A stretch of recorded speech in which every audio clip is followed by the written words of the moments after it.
Guys, this is Anjesh here. तो आज हम लोग वीडियो में बात करने वाले हैं रिलेशंस के आगे के टॉपिक में, जिसमें क्या है टाइप्स ऑफ रिलेशंस। तो हम लोगों ने पिछले क्लास में देखा था, क्या क्या देखा था, एक ऑर्डर पेयर देखा था।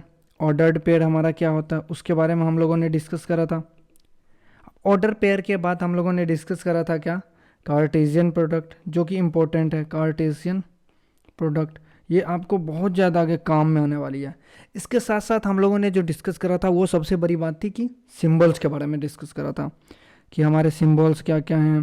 जैसे ये आ गए तो इसको हम लोग क्या पढ़ते हैं, बिलोंग्स टू पढ़ते हैं, ये बहुत काम आने वाला है। इसको क्या करते हैं, नॉट बिलोंग्स टू पढ़ते हैं।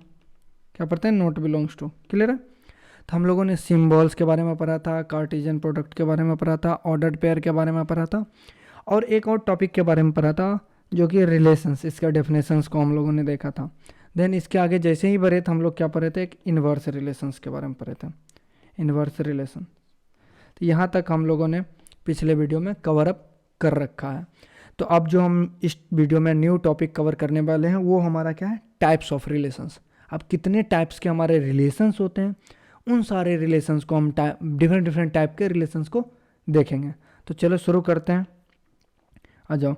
तो टाइप्स ऑफ रिलेशन में जो सबसे पहला आता है हमारा वो क्या आता है, वाइड रिलेशन। कौन सा रिलेशन, वाइड रिलेशन।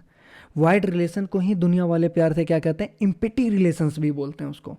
अब नाम से ही आपको पता चल रहा होगा कि ये वाइड रिलेशन है या फिर इम्पिटी रिलेशन है।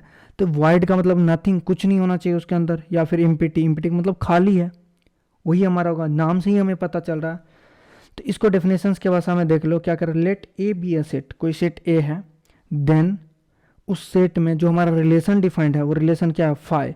अब कुछ नहीं है तो उसको हम किससे दिखाते हैं, फाई से दिखाते हैं, या फिर इसको वाइड भी बोलते हैं। अब वाइड सेट में एलिमेंट को दिखाने के लिए हम लोग इसी फाई का यूज करने वाले हैं, ठीक है। तो ये हमारा क्या होगा, फाई इज सबसेट। ये साइन क्या था, सबसेट ऑफ, याद करो पिछले class, subset of A cross A. A cross ए आपका क्या है, कार्टेशियन प्रोडक्ट। पिछले क्लास में जो हमारे पास सेट ए मौजूद था यहाँ से, इसका हमने कार्टेशियन प्रोडक्ट निकाला। उस कार्टेशियन प्रोडक्ट में हमारा कोई एक फाई होगा, वो अवेलेबल होगा। हर रिलेशंस में फाई होता है डेफिनेटली, ठीक है। तो फाई क्या होगा हमारा, subset of A cross A हो गया, ठीक है। And so it is relation on A, phi is subset of A cross A, and so it is on relation on A, जो कि सेट ए पर था। This relation is called void relation और empty relation on A. Set A पे ये हमारा क्या कहलाएगा, वाइड रिलेशन कहलाएगा या फिर इम्पिटी रिलेशंस कहलाएगा, ठीक है। जैसे कि हम इसके एग्जांपल्स में देखते हैं, इसको हम दिखाते हैं, रिलेशन आर इज, इसको करली ब्रैकेट के अंदर जीरो दिखा, इसको फाई लिखना चाहिए था, ये सॉरी जीरो लिखा गया, ये एक्चुअली में क्या है, जीरो नहीं है, फाई है, ठीक है। इसका मतलब इसके अंदर में कोई भी एलिमेंट आपके मौजूद नहीं है, ये फाई है आपके। तो ये क्या कहलाएंगे आपके वाइड रिलेशन, या स्लैश में इसको क्या बोल सकते हो आप, इम्पिटी रिलेशंस भी इसको अपन बोल सकते हैं, ठीक है। तो इम्पिटी रिलेशंस आपको समझ आ गई। अब दूसरा नेक्स्ट जो हमारा टाइप्स आते हैं वो आते हैं यूनिवर्सल रिलेशन। अब यूनिवर्सल के नाम से ही हमें पता है, यूनिवर्स बॉस, जैसे क्रिस गेल है ना हमारा, यूनिवर्स बॉस मतलब पूरे, मतलब क्या कहते हैं, कॉम्पैक्ट प्लेयर है, जैसे है ना क्रिस गेल, उसके अंदर हर एक शॉट्स हैं, इसलिए उसको जब चाहे जिधर चाहे उधर छक्का मार सकता है ना। इसलिए उसको हम क्या बोलते हैं, यूनिवर्स बॉस बोलते हैं। मतलब पूरे, मतलब वर्ल्ड में उसके जैसा कहीं कोई छक्का नहीं मार सकता। इसलिए एक ऐसा रिलेशन होता है, पूरे अपने रिलेशन के बिरादरी में सबसे हाईएस्ट चीज़ अपने अंदर रखता है। मतलब जो भी लेके आ जाओ इसके अंदर होना चाहिए, तो वो हमारा क्या कहलाएगा, यूनिवर्सल रिलेशन। जैसे कि इसको हम डेफिनेशन से देखते हैं। देखो हम डेफिनेशन पढ़ने पे ज़्यादा फोकस नहीं करेंगे, क्योंकि ये पीडीएफ आपको नीचे मिल जाएगा वीडियोज़ में, तो आप पीडीएफ को डाउनलोड कर लेना। उसके बाद हम लोग ज़्यादा से ज़्यादा इस टॉपिक में थोड़ा बहुत क्वेश्चन करेंगे, लेकिन जो आने वाला टॉपिक्स हमारा होगा, जो कैलकुलस में जब हम अपने इंटर करेंगे, उसमें हम ट्राई करेंगे जितना हो सकता है मैक्स टू मैक्स क्वेश्चंस करें, अच्छे लेवल्स के क्वेश्चंस करें। तो हम कैलकुलस पढ़ाने से पहले थोड़ा रिलेशन हमें पढ़ाना पड़ रहा है, क्योंकि हमें वहाँ यूज होगा। तो हम लोग ज़्यादातर प्रिपेयर किसके कर रहे हैं, कैलकुलस के। तो ये तो हमारा अभी शुरुआत है। तो देखो इसका डेफिनेशन क्या है, let A be a set, कोई सेट ए है, देन ए क्रॉस ए, ये कार्टेशियन प्रोडक्ट क्या हो रहा है, subset of A cross A, Cartesian product क्या ही हो रहा है, मतलब जो कार्टेशियन प्रोडक्ट था सेम एज इट इज वो किसका हो रहा है, सबसेट हो रहा है, उसमें अवेलेबल ही होगा। And so it is a relation on A, इस वजह से ये किस पे रिलेशन हो रहा है, ए पे हो रहा है। Then this relation is called universal relation, इसको अपन क्या बोलते हैं, यूनिवर्सल रिलेशन बोलते हैं, ठीक है। सपोज करो कि हमारे पास कोई सेट ए है, जिस सेट में हमारे पास एलिमेंट क्या है 1,2 है, सेट में एलिमेंट क्या है 1,2 है, तो हमने ए क्रॉस ए निकाला, यानी कि कार्टेशियन प्रोडक्ट निकालना हम लोगों ने कल ही सीखा था। इसका मतलब हमें इसमें क्या है एलिमेंट 1 और 2, दो एलिमेंट अवेलेबल है, इससे हम कितना कार्टेशियन प्रोडक्ट निकाल सकते हैं 2 का पावर n, याद है 4। तो देखो क्या होगा 1 1 एक होगा, दूसरा क्या होगा 1 के साथ 2 के साथ ऑर्डर पेयर, दूसरा 2 के 1 के साथ ऑर्डर पेयर, चौथा क्या हो जाएगा 2 को 2 के साथ। टोटल इसमें 4 ऑर्डर पेयर बने हैं एक क्रॉस ए में, ठीक है। अब देखो हमारा रिलेशन जो दिया हुआ है, देखो ये तो कार्टेशियन प्रोडक्ट है, ठीक है, ए क्रॉस ए।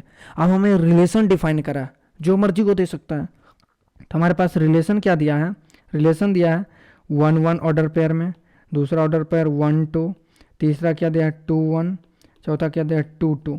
तुम्हें नहीं लग रहा है कि जितना भी ऑर्डर पेयर दिया है सारे के सारे ऑर्डर पेयर इसमें मौजूद है। देखो ये 1 1 भी है, 2 2 भी है, 3 3 भी, सॉरी 2 1 है, 2 2 में कहाँ से हो गया, 1 1 है, 1 2 है, 2 1 भी है और 2 2 भी है। जितने भी एलिमेंट हैं रिलेशंस में, एलिमेंट सॉरी ऑर्डर पेयर जितने भी हैं रिलेशंस में, सारे के सारे ऑर्डर पेयर किस में ए क्रॉस बी में है आपके। अगर सारे के सारे ऑर्डर पेयर किस में ए क्रॉस बी में है, इसका मतलब कह सकते हैं जो हमारा रिलेशन है सबसेट ऑफ क्या है ए क्रॉस ए, क्या है सबसेट ऑफ ए क्रॉस ए है। इसका मतलब ये क्या कहलाएगा हमारा यूनिवर्सल रिलेशन। तो ये यूनिवर्सल रिलेशन आपको समझ आया होगा। उसके बाद हमारा क्या आता है आइडेंटिटी रिलेशन। कौन सा आता है आइडेंटिटी रिलेशन। अब आइडेंटिटी रिलेशन से क्या पता चल रहा है, आइडेंटिटी नाम में ही क्या है आइडेंटिटी। अब आइडेंटिटी में क्या कहता है कि ये रिलेशन कहता है कि जितने भी सेट्स में एलिमेंट अवेलेबल होंगे उस सारे के सारे का क्या होना चाहिए, रिलेटेड होना चाहिए खुद से, इटसेल्फ मतलब खुद से ही होना चाहिए। जैसे इसका सिंपल डेफिनेशन पढ़ते हैं, एवरी एलिमेंट ऑफ सेट ए, हमारे पास कोई सेट ए है जिसमें जितने भी एलिमेंट हैं सारे के सारे element is related to itself only, सिर्फ और सिर्फ किससे रिलेटेड होना चाहिए, खुद से। तो वो हमारा क्या कहलाएगा आइडेंटिटी रिलेशन। अब बुक के भाषा में देखो क्या कहता है, let A be a set, कोई ए सेट है, छोड़ो रहने दो, हमें क्या फ़र्क पड़ता है। द रिलेशन जो हाँ सबसे एक बात और ध्यान रख लो, आइडेंटिटी रिलेशन को हम आई ए से डिनोट करते हैं। क्या करते हैं आइडेंटिटी रिलेशन को आई ए से, दो आइडेंटिटी रिलेशन होगा तो हम आई बी बोलेंगे, तीन होगा तो आई सी बोलेंगे। तो आई ए आई बी ये नोटेशन है आपका किसका, आइडेंटिटी रिलेशंस का। तो आइडेंटिटी रिलेशन हमारा किस तरह से डिफाइन है, ऑर्डर पेयर ऑफ ए खुद से ही होगा, ऑर्डर पेयर में खुद ही दोनों एलिमेंट होना चाहिए, इस बात का ध्यान रखना। जिसमें जो ए होगा किससे बिलोंग करेगा, सेट ए से बिलोंग करेगा। On A is called identity relation on set ए, ठीक है। इसको जरा एग्जाम्पल से समझते हैं अपन। हमारे पास एक एग्जाम्पल है, सेट ए दिया है 1 2 3। पहला रिलेशन जो हमारे पास दिया है, अब देखो सेट 1 2 3 दिया है तो इसका मतलब एवरी एलिमेंट खुद से रिलेट होना चाहिए, इसका मतलब 1 1 होना चाहिए था, 2 2 होना चाहिए था, 3 3, क्योंकि सारे के सारे एलिमेंट रिलेट होना चाहिए, ये अवेलेबल होना चाहिए था। पर हमारे सेट जो रिलेशन R1 है उसमें क्या है 1 1 है, 2 2 है, पर 3 3 है नहीं है। 3 3 नहीं होने की वजह से हम इसको क्या बोले, ये हमारा रिलेशन नहीं है, इसीलिए हमने इसको क्या किया, देखो यहाँ पे काट दिया, ये हमारा रिलेशन नहीं है। अब R2 में देखो 1 के लिए हमारे पास 1 1 है, 2 हमारे पास 2 2 है, 3 के लिए हमारे पास क्या है 3 3 है। इसका मतलब इसमें जो जो चाहिए एलिमेंट जो जो था सबके कहीं ना कहीं इसका रिलेटेड है खुद से, तो ये हमारा क्या होगा R2, ये आइडेंटिटी रिलेशन हो जाएगा। अब R3 में जब हम बात करते हैं तो R3 में क्या है कि देखो 1 1 भी था, 2 2 भी था, 3 3, बट ये नालायक 1 2 एक एक्स्ट्रा आ गया। एक्स्ट्रा हम बात करेंगे रिफ्लेक्सिव में भी, पर ये 1 2 यहाँ एक्स्ट्रा नहीं चलेगा, क्योंकि इन्होंने बोला कि हमें खुद से मतलब रिलेट होना चाहिए, इट सेल्फ ओनली। तो यहाँ पर ये थोड़ा भी बर्दाश्त नहीं करेगा, इसलिए हमारा रिलेशन आइडेंटिटी रिलेशन में एटलीस्ट तो नहीं आएगा। आगे देखते हैं कौन से रिलेशन में आता है। तो अगला हमारे पास रिलेशन है रिफ्लेक्सिव रिलेशन, जो कि काफ़ी ज़्यादा इंपॉर्टेंट रिलेशन है। आपको जब प्रूफ करने के लिए आएंगे ना क्वेश्चन, कहेंगे रिफ्लेक्सिव प्रूफ करो, सिमेट्रिक प्रूफ करो, ट्रांजिटिव प्रूफ करो, क्योंकि ये तीन रिलेशन जो है ना आपके बहुत ज़्यादा काम के रिलेशन आने वाले हैं। कौन कौन, रिफ्लेक्सिव रिलेशन, सिमेट्रिक रिलेशन और ट्रांजिटिव रिलेशन। हम अभी तीनों रिलेशंस के बारे में देखेंगे। तो हमारा तीनों इंपॉर्टेंट में जो हमारा पहला इंपॉर्टेंट है वो कौन सा है, रिफ्लेक्सिव रिलेशन। तो हम रिफ्लेक्सिव रिलेशन को देखते हैं। रिफ्लेक्सिव रिलेशन क्या कह रहा है, a relation R on a set A is said to be a reflexive if every element of A is related to itself.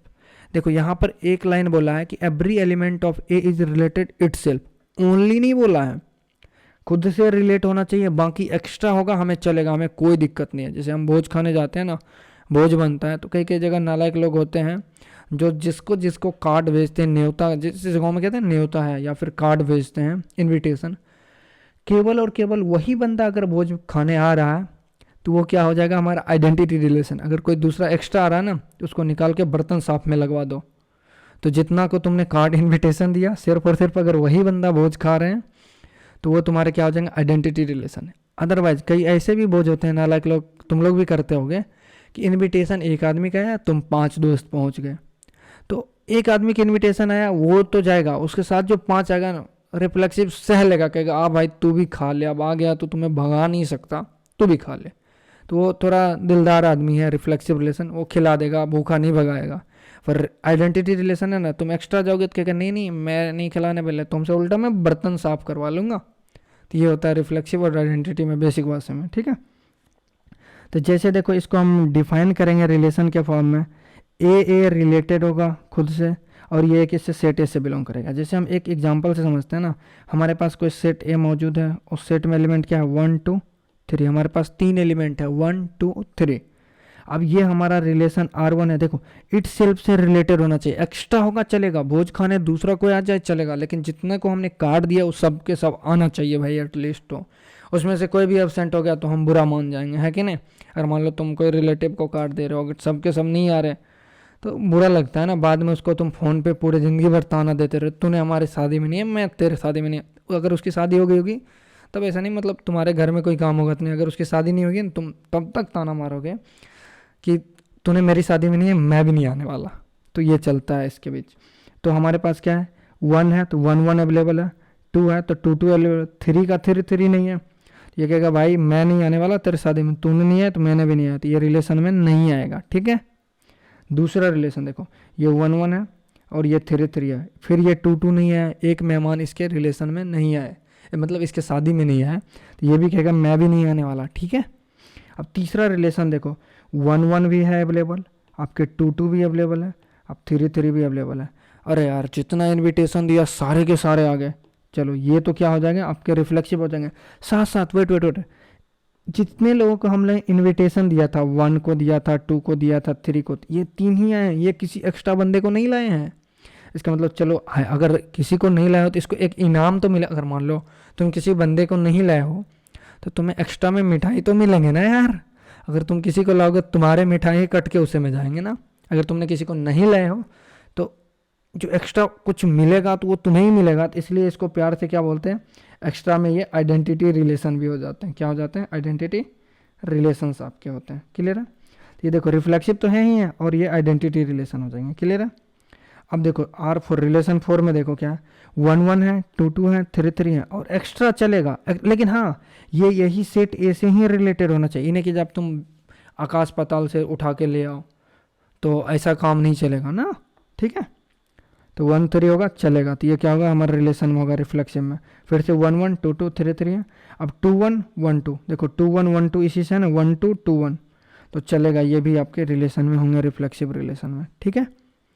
तो अब हमारे पास क्या आता है, नोट में देखो, नोट में पढ़ लो क्या कह रहा है। नोट में एक अच्छी बात कहता होगा, नोट जब जब भी आए ना आपको कुछ ना कुछ अच्छी बात सिखा के जाएगा तो वो आप नोट कर लेना। वैसे PDF तो दे दूंगा तो ध्यान रखना बस। कह रहा है कि every identity relation is symmetric. कह रहा है जितने भी आइडेंटिटी रिलेशन होगा वो सारे के सारे क्या होंगे, सिमेट्रिक रिलेशन होंगे। बट सिमेट्रिक रिलेशन, जितने भी रिलेशन जो सिमेट्रिक होंगे वो सारे के सारे आइडेंटिटी हो, ये कोई ज़रूरी नहीं है, ठीक है। अब हमें सिमेट्रिक के बारे में तो पता ही नहीं है अभी, चलो भैया अभी देखते हैं सिमेट्रिक रिलेशन होता क्या है नेक्स्ट में। देखो सिमेट्रिक रिलेशन हमारे पास क्या कहता है, कहता है कि a relation R on set A is said to be a symmetric relation if, देखो ध्यान से, अगर कोई हमारे पास रिलेशन, देखो ये कहानी है तुम समझ जाओगे, ठीक है। अभी मैं बोलता हूँ उसके बाद। कह रहा है रिफ्लेक्सिव सिमेट्रिक रिलेशन ये कहता है कि अगर कोई रिलेशन है उसमें अगर ए बी अगर अवेलेबल हुआ तो तुम्हें बी ए को भी होना चाहिए, ठीक है। अगर मान लो कंडीशन लगा दिया पर किसी पार्टी में आना है, अगर हस्बैंड आ रहा है तो उसके साथ साथ वाइफ को भी आना पड़ेगा।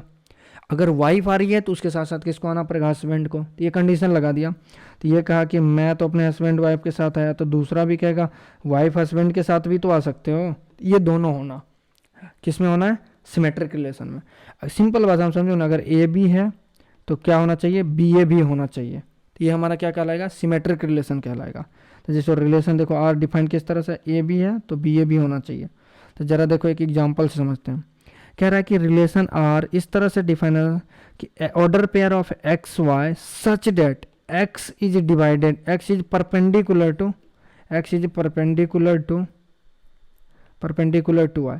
कह रहा है कि x जो हमारा है वो किस पे परपेंडिकुलर है, y पे परपेंडिकुलर है। अगर x y पे परपेंडिकुलर है, सपोज करो ये x है, ये y पे परपेंडिकुलर हुआ, तो क्या y x पे परपेंडिकुलर नहीं होगा, बिल्कुल होगा।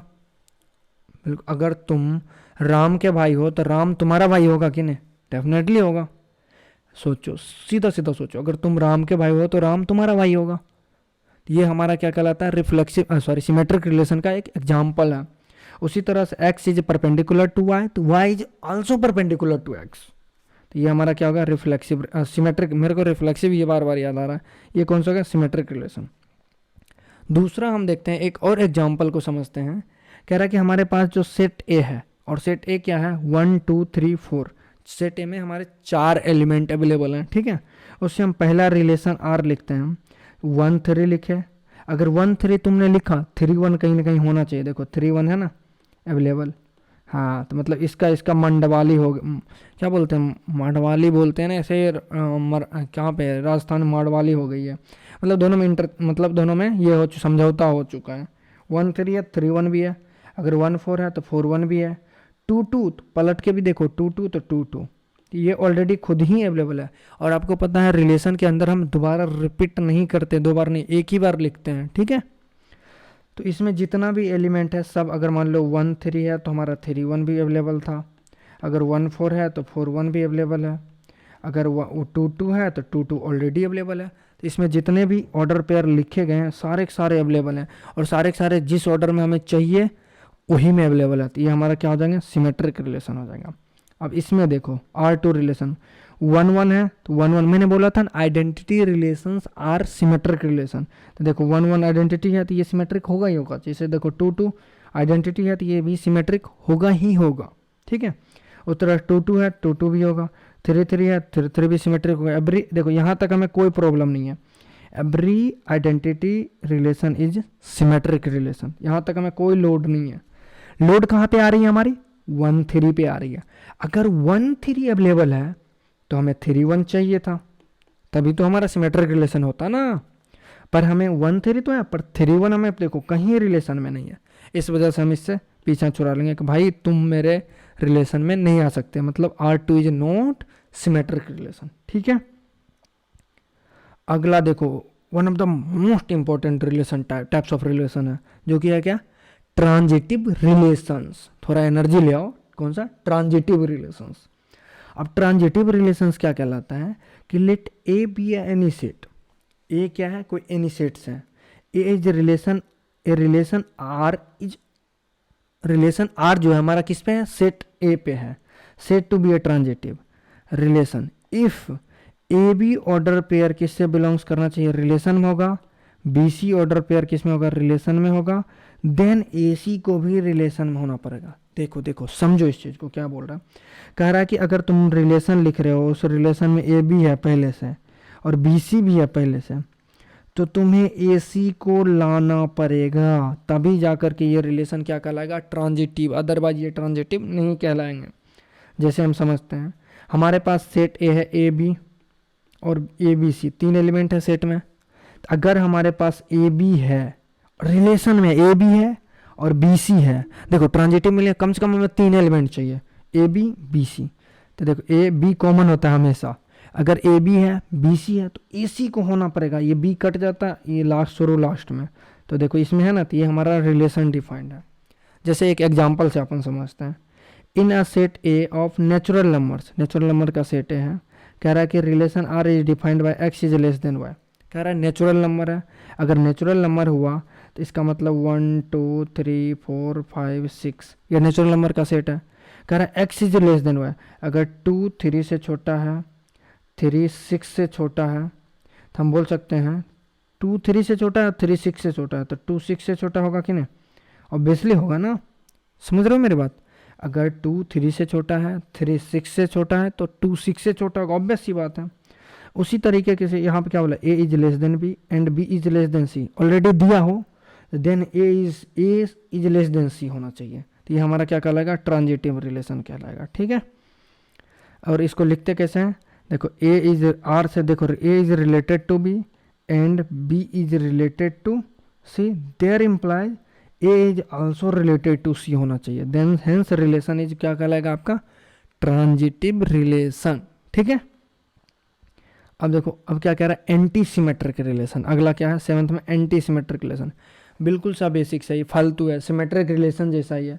सिमेट्रिक रिलेशन में क्या होता था, ए बी होता था, बी ए होता था, तो हमें इसमें क्या एक एक्स्ट्रा हो जाएगा, ए इक्वल टू बी हो जाएगा, तो ये क्या कहलाएगा, एंटी सिमेट्रिक रिलेशन। पढ़ लो, देखो let A B any set, a relation R on set A is set to be an anti symmetric relation, क्या कहलाएगा, anti symmetric relation if A B order pair related to R and B A order pair related to किस में, R में, there implies A equal to क्या होना चाहिए, B होना चाहिए। फॉर ऑल ए बी कहाँ बिलोंग्स करना चाहिए, सेट ए में बिलोंग्स करना चाहिए। ये सब सिंबल याद होना चाहिए, फॉर ऑल ये बिलोंग्स टू, तो ये इसका डिफिनेशन था। जैसे एग्जाम्पल से हम समझ लेते हैं इसको। अब एग्जाम्पल में क्या कह रहा है कि relation R is defined at order pair of x y such that x divisible y, x is divisible नहीं, x is divides y, x divided y, x किससे डिवाइड हो रहा है, वाई से, एक्स को वाई किस में बिलोंग्स करना चाहिए, नेचुरल नंबर से।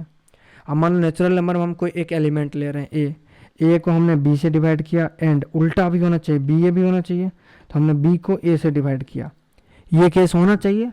उसके बाद करने के बाद अगर ए इक्वल टू बी अगर हमारे पास आ जाता है, देन ये क्या कहलाएगा, हमारा एंटी सिमेट्रिक रिलेशन कहलाएगा। जैसे A is related to B and B is related to क्या होना चाहिए, A, there implies A is कितना होगा, ए इक्वल टू बी, तो ये हमारा क्या कहलाएगा, एंटी सिमेट्रिक रिलेशन। क्लियर है, इसका कहीं कोई यूज नहीं है, कहीं जरूरत नहीं होगा, बस टाइप में था तो हमने आपको पढ़ा दिया, ठीक है। अब नेक्स्ट और लास्ट इंपॉर्टेंट रिलेशन है, ये भी बहुत ही ज़्यादा काम का रिलेशन है, इक्विवेलेंस रिलेशन। अब देखो इक्विवेलेंस रिलेशन कुछ नहीं होता है, सिर्फ और सिर्फ ये यही कहता है इक्विवेलेंस रिलेशन कि ये रिफ्लेक्सिव होगा, सिमेट्रिक होगा, ट्रांजिटिव, जो अभी हमने पढ़ा था, रिफ्लेक्सिव सिमेट्रिक ट्रांजिटिव, अगर ये तीनों हुआ, रिफ्लेक्सिव सिमेट्रिक ट्रांजिटिव, तभी जाके कोई रिलेशन क्या कहलाएगा, इक्विवेलेंस रिलेशन, अदरवाइज वो इक्विवेलेंस नहीं कहलाएगा। पहला क्या होना चाहिए, रिफ्लेक्सिव, दूसरा क्या होना चाहिए, सिमेट्रिक, तीसरा क्या होना ट्रांजिटिव, ये तीनों हुआ तभी जाके इक्विवेलेंस, अगर एक भी नहीं हुआ तो ये इक्विवेलेंस रिलेशन नहीं होगा। जैसे देखो एक एग्जांपल से हम इसमें पढ़ते हैं, समझते हैं, पढ़ते नहीं समझते हैं। कह रहा कि L1 लाइन जो है सो पैरेलल है L2 L3 के पैरेलल। अब देखो पहला केस समझते हैं, रिफ्लेक्सिव, क्या L1 खुद कोई लाइन खुद के पैरेलल हो सकता है, डेफिनेटली हो सकता है, खुद कोई लाइन खुद के पैरेलल होगा, तो ये हमारा क्या कहलाएगा, रिफ्लेक्सिव कहलाएगा। अब देखो अब सिमेट्रिक में आते हैं, अगर L1 L2 के पैरेलल है, ये इसके पैरेलल है, क्या L2 L1 के पैरेलल नहीं होंगे, बिल्कुल होंगे। अगर कोई L1 L2 के पैरेलल है तो L2 L1 के भी पैरेलल होगा, तो इसका मतलब ये सिमेट्रिक का भी काम हो रहा है। अब देखो ट्रांजिटिव समझो, L1 अगर L2 के पैरेलल है और L2 किसके L3 के पैरेलल है, तो L1 क्या L3 के पैरेलल नहीं होगा, डेफिनेटली पैरेलल होगा, इसका मतलब ये सिमेट्रिक ट्रांजिटिव भी हो जाएगा। ये तीन हो गया। ये एग्जाम्पल किसका था, आपके इक्विवेलेंस रिलेशन के। तो देखो एक ये चीज़ क्या है नोट में, it is not necessary that every relation which is symmetric transitive is also reflexive, मतलब जो भी रिलेशन कह रहा है, सारे रिलेशन जो सिमेट्रिक ट्रांजिटिव हो वो कोई ज़रूरी नहीं है कि रिफ्लेक्सिव होगा, ठीक है। तो ये चीज़ें ध्यान रखना। तो आज जितने भी टाइप्स ऑफ रिलेशंस थे हमने ट्राई करा कि टाइप्स ऑफ रिलेशंस को आपको बेहतर तरीके से समझाने को।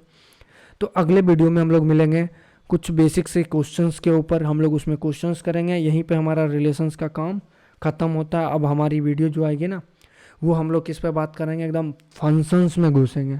फंक्शंस हमारी जान होने वाली है, समझ लेना। फंक्शंस को एकदम एनर्जी के साथ पढ़ना। तो फिर मिलते हैं, सी या बाय।